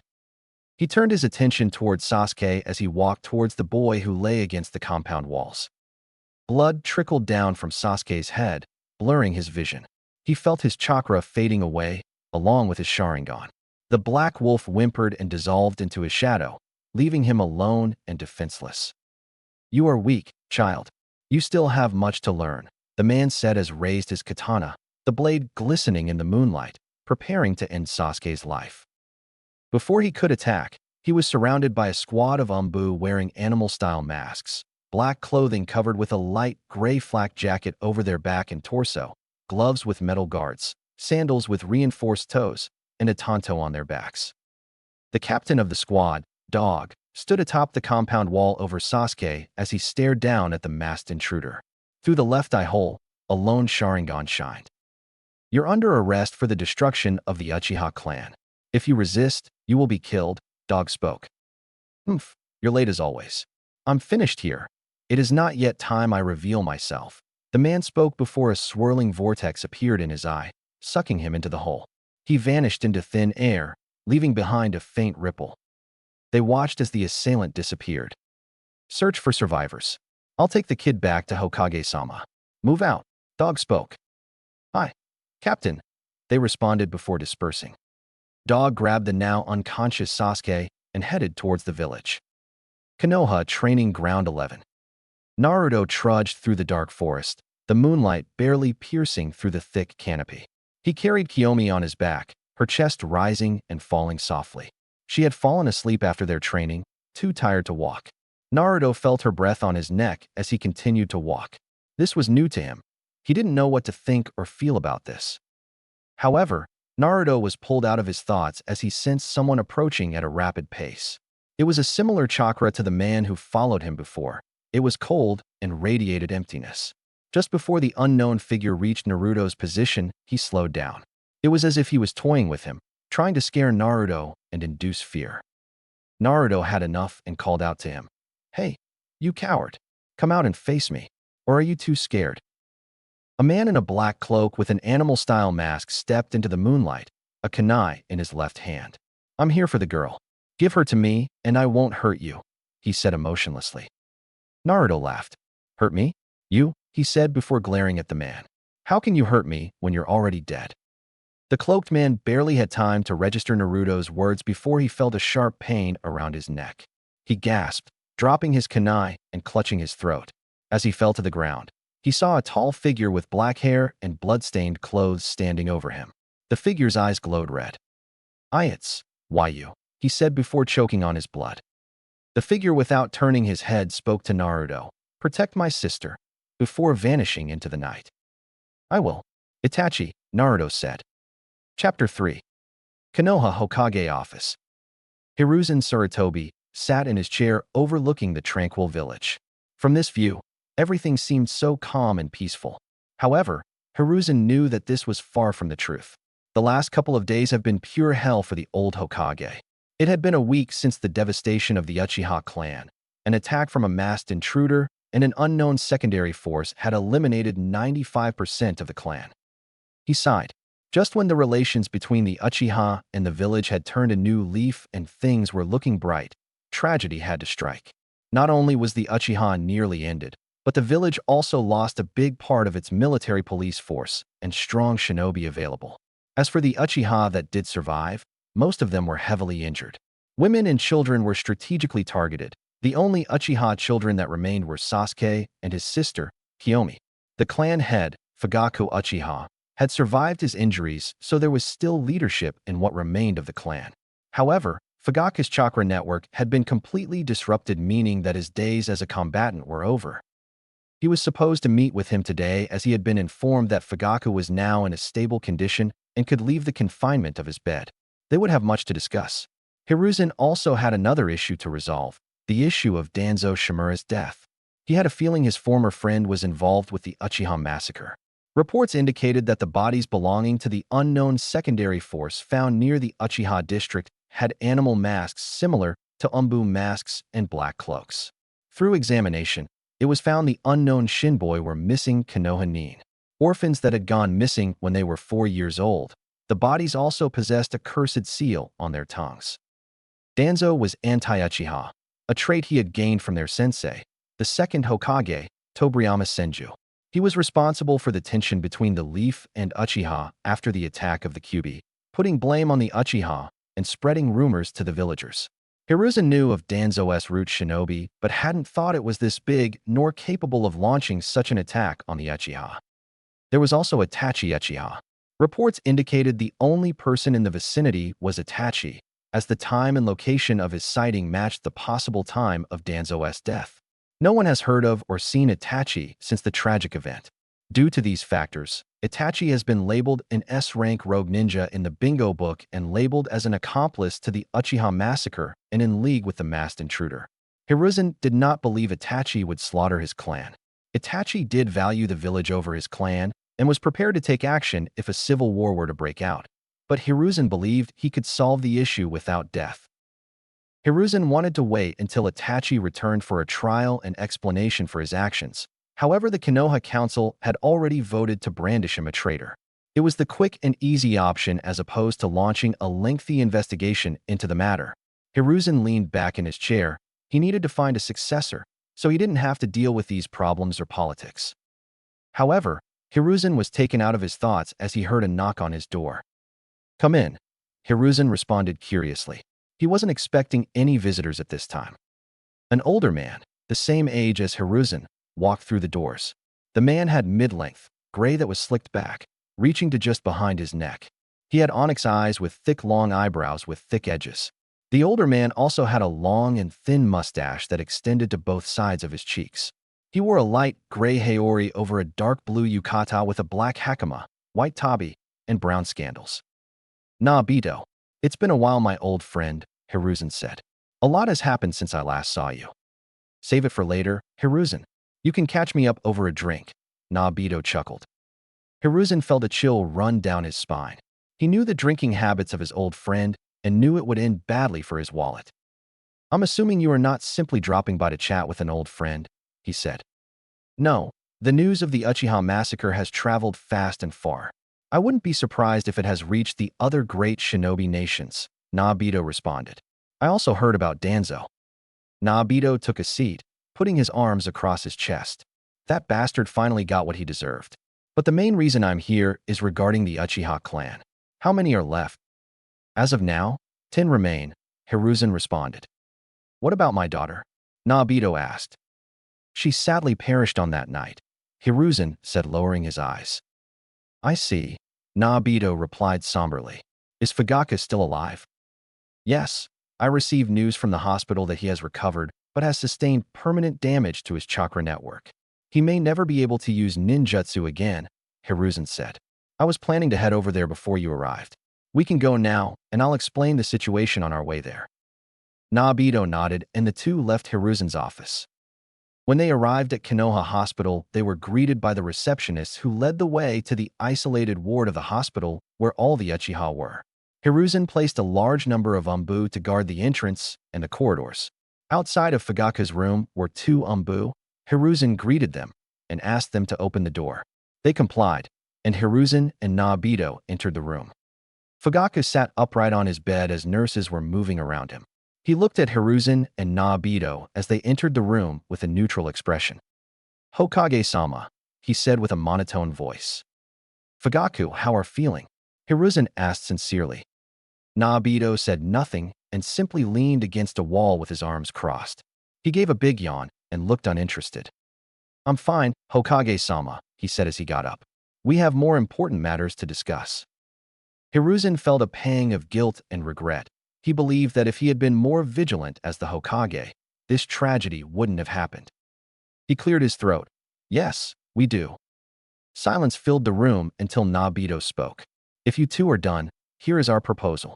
The remaining Uchiha will be moved to a compound closer to the village and the police force building, preferably near the Hyuga clan compound. This way, the Uchiha clan can be seen by the villagers rather than being this mysterious group of people who arrest them. Additionally, due to the proximity between the two clans, we can establish a relationship between the two. Hiruzen chimed in. "What about the political power of the Uchiha? Our image and strength have taken a massive hit," Fugaku inquired. "Yes, boy, we know. That is why I will be replacing Danzo on the Elder Council.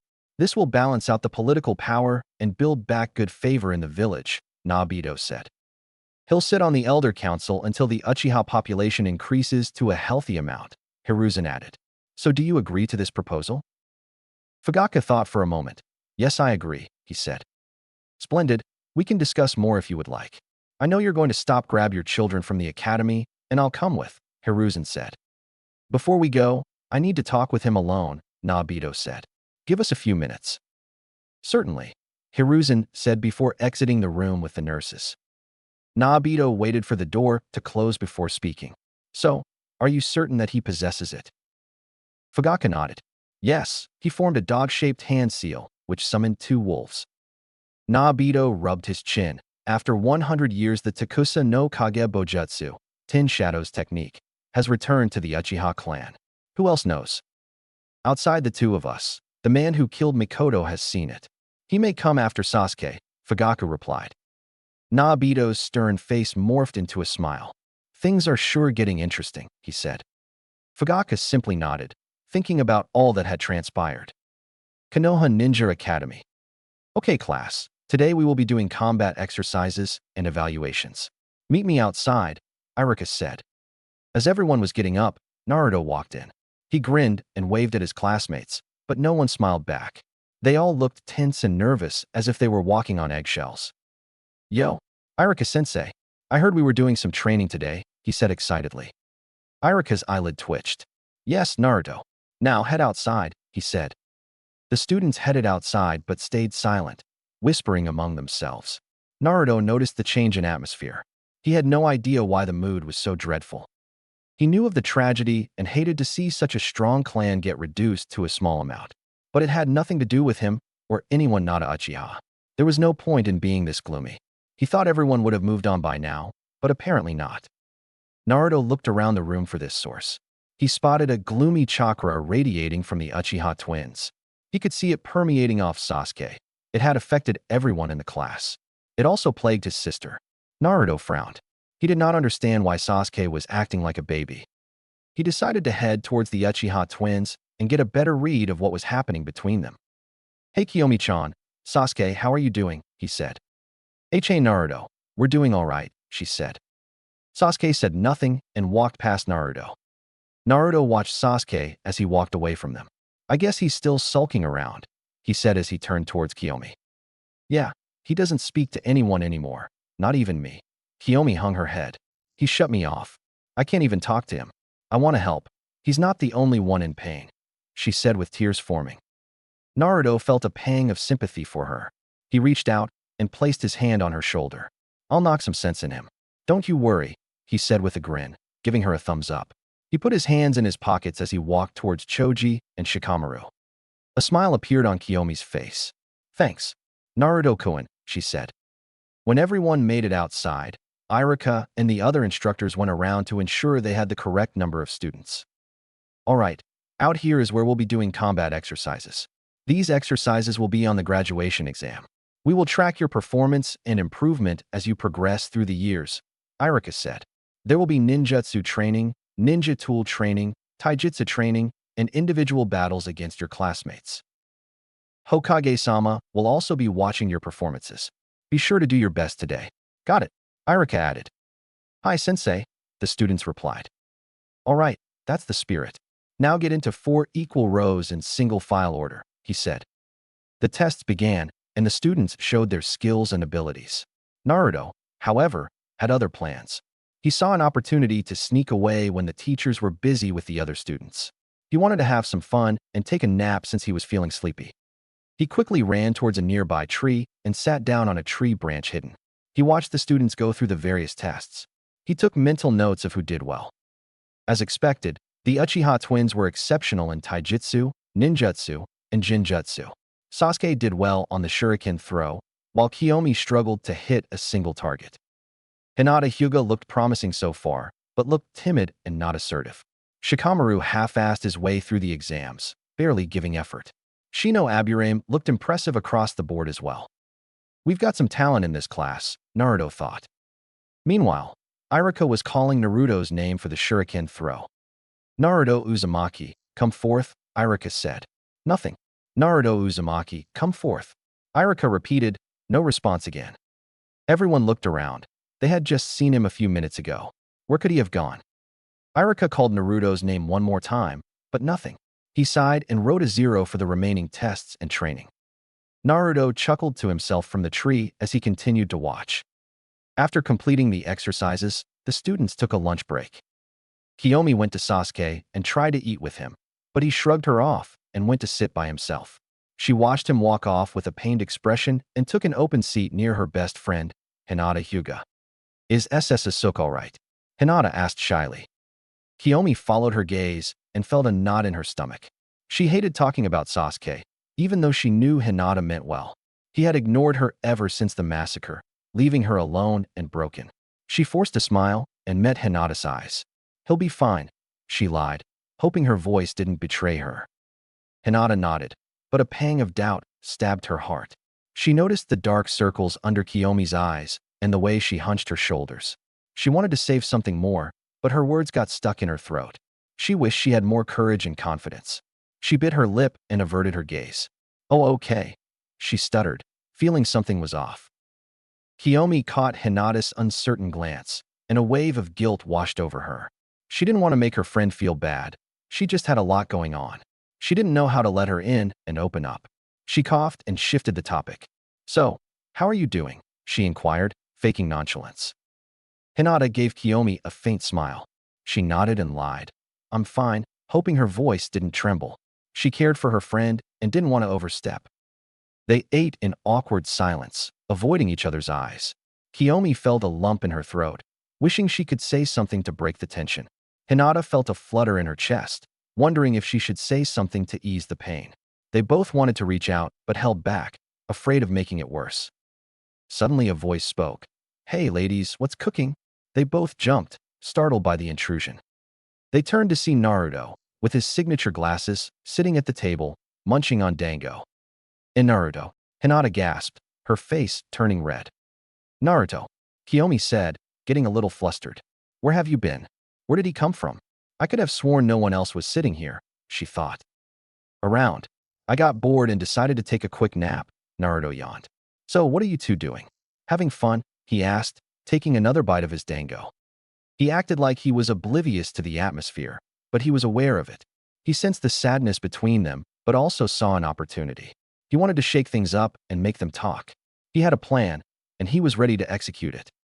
So Hinata, I saw you at Ichiraka the other day. You've got good taste, he said. Hinata blushed. TT Hanks in Naruto, she said. Wait, you like Ichiraku ramen, Hinata? Kiyomi asked, getting excited. Why yes, it's my favorite place to eat, Hinata responded. Oh my gosh, I love Ichiraku ramen, Kiyomi said with stars in her eyes. They proceeded to get into a conversation about their favorite ramen. Naruto quietly slipped away, whistling to himself. On to the other, he thought. Naruto walked over to where Choji, Shikamaru, and Kiba were sitting.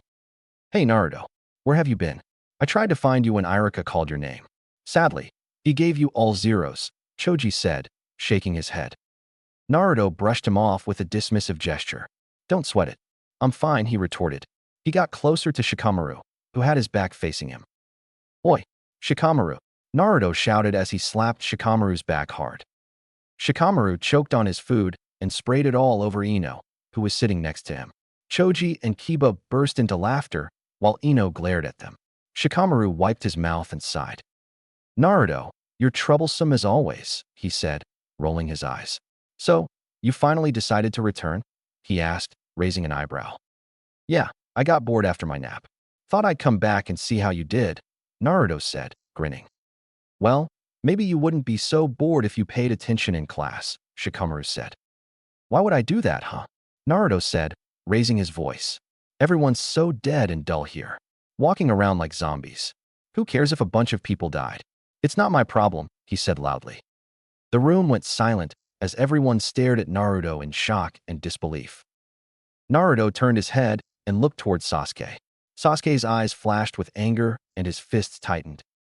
Hey Naruto, I think you should stop talking so loud, Choji said nervously, tugging at his sleeve. Naruto ignored him. All this moaning and groaning over the dead. How pathetic, he said, sneering. Sasuke had enough and headed straight towards Naruto. He clenched his fists and gritted his teeth, feeling anger and frustration. He couldn't stand Naruto's arrogance and disrespect. On the other side of the yard, under a cherry blossom tree, Hiruzen, Naobito, and Fugaka stood. They had just arrived and were observing the scene with interest. Irika came over to greet them. Hokage-sama, Uchiha-sama, he greeted, bowing respectfully.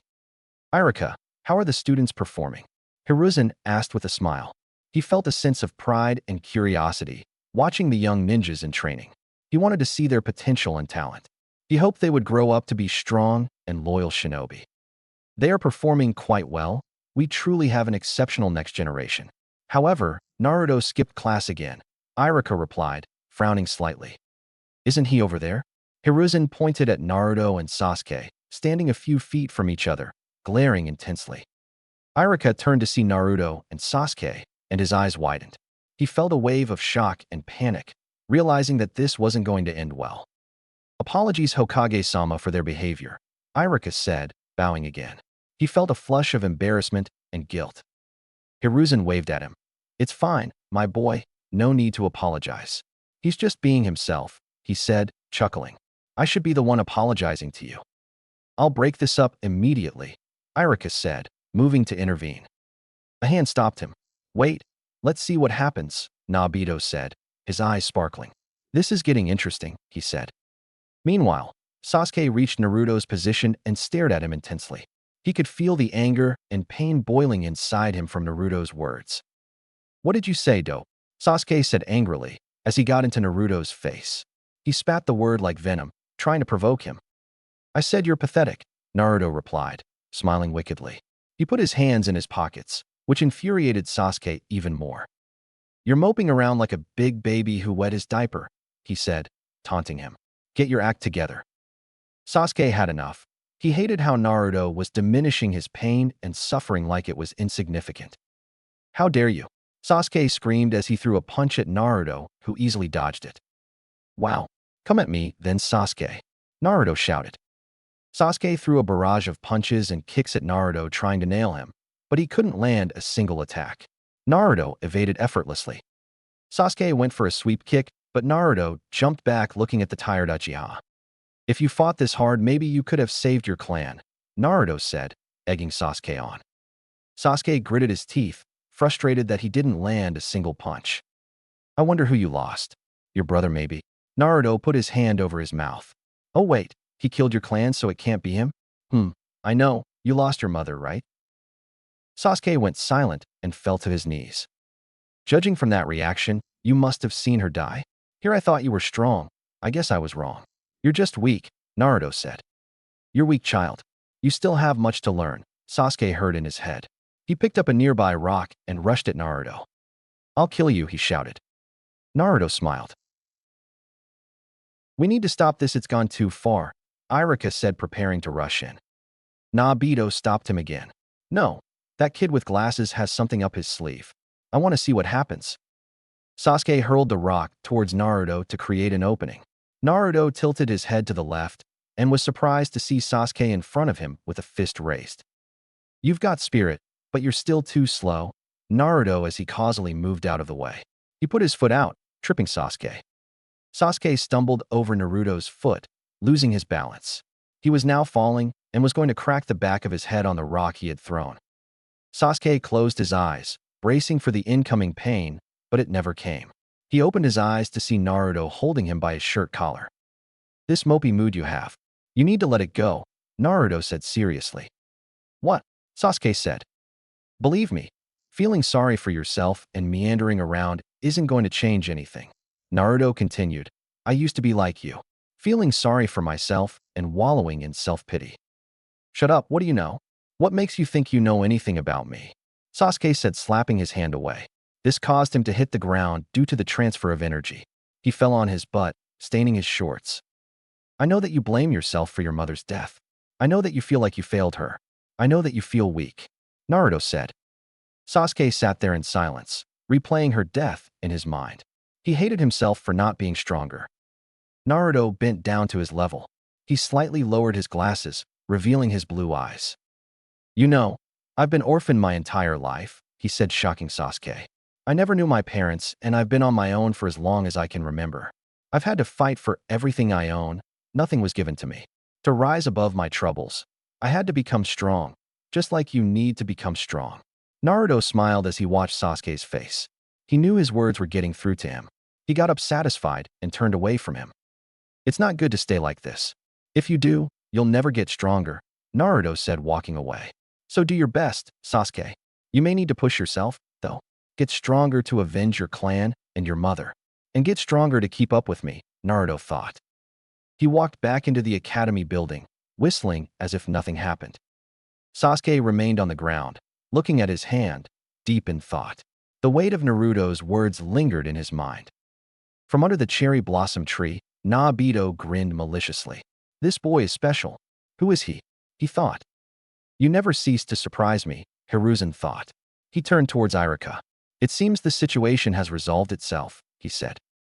"HHAI, Hokage-sama," Iruka replied. The students returned to class, buzzing with curiosity about what happened. They exchanged glances and whispers, trying to piece together what they had seen and heard.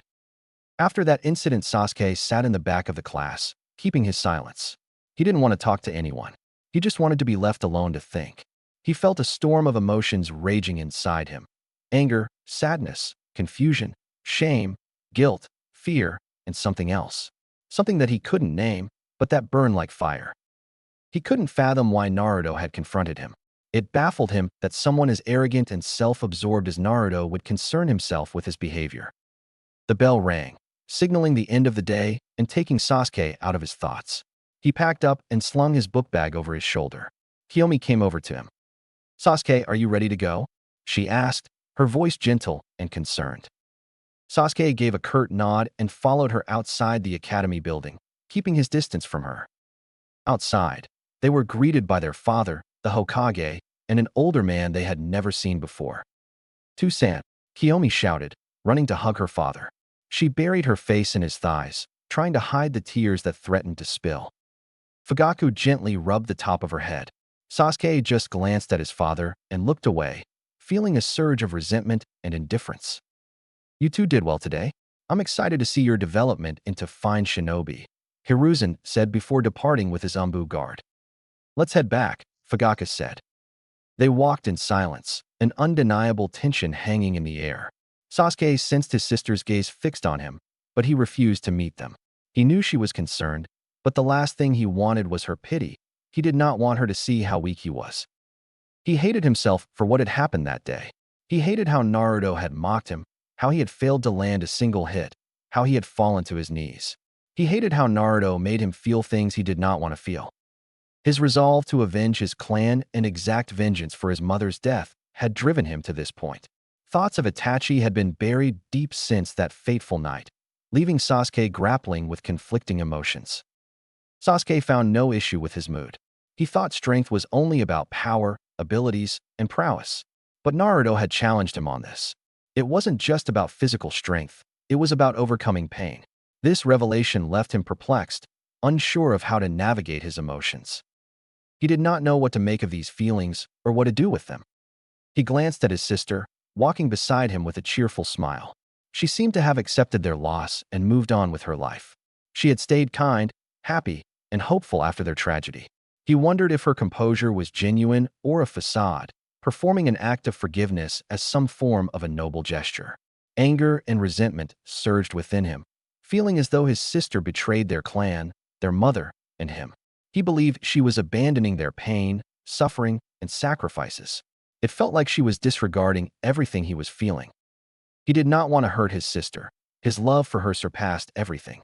She was not just his sister, but also his twin, his other half.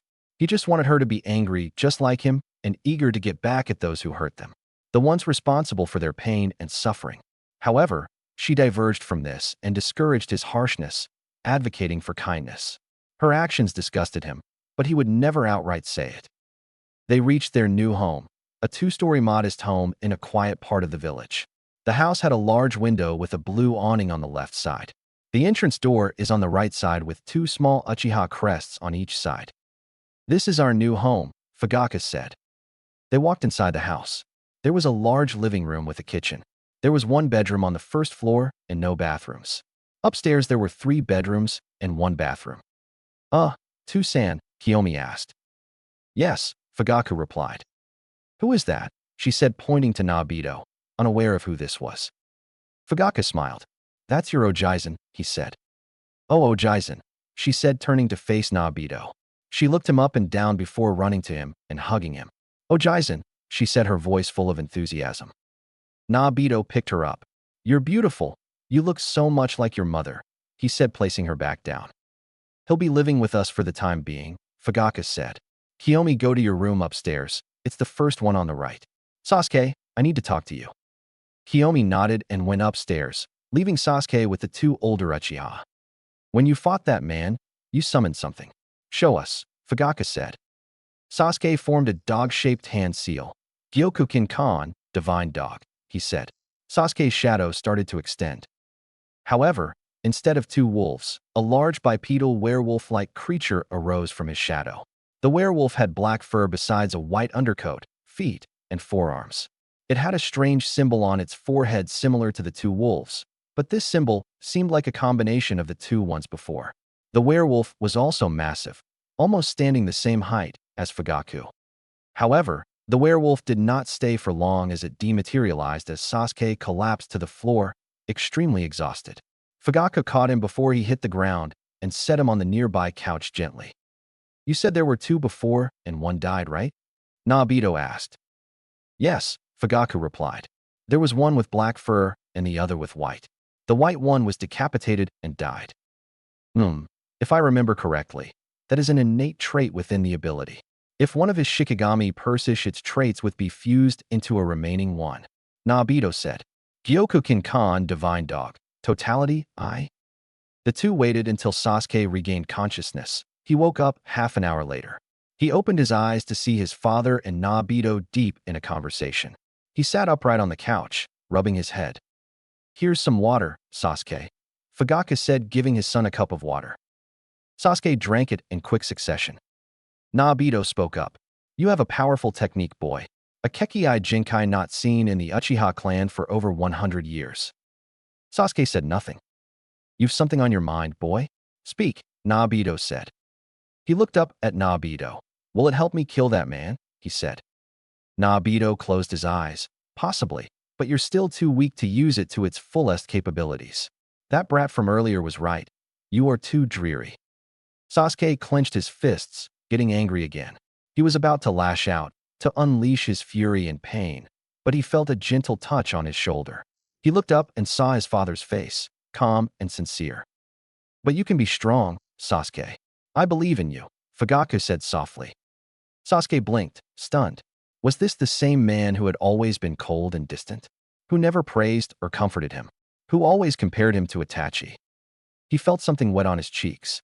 Tears. He tried to wipe them away, to hide his vulnerability, but they kept falling. I know you must hate me for letting your mother die. I hate myself too for not being strong enough. But she wouldn't want you to be like this. She'd want you to be strong, strong enough to look over your sister. You two may not get along, have fights, and have disagreements. But at the end of the day, she is your twin. As her brother, you must protect her, Fugaku continued. Sasuke's tears turned into sobs. He couldn't hold them back anymore. He couldn't hold anything back. He felt a wave of emotions crashing over him. Grief, guilt, anger, fear, love, longing. He felt them all, and he let them out. I know I haven't been the best father, but I promise you from this point on, I will do everything in my power to protect you and your sister and make you two the strongest Uchiha. Even stronger than your brother, Fugaku said. Do you understand me?